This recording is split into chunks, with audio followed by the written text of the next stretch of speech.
ал Өргенұлы дзюдодан 256 мемлекет кірген екен деп.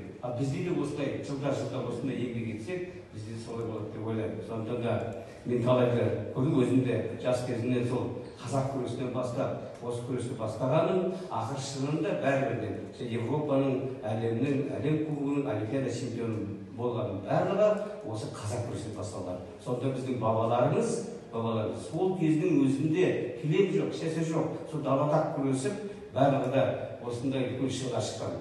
Сондықтан да біз қазіргі жағдайда қаншама жағдай жасалынып жатыр. Сондықтан да біздің жастарымыз қуану керек, біздің мемлекетіміздің осындай болғанына.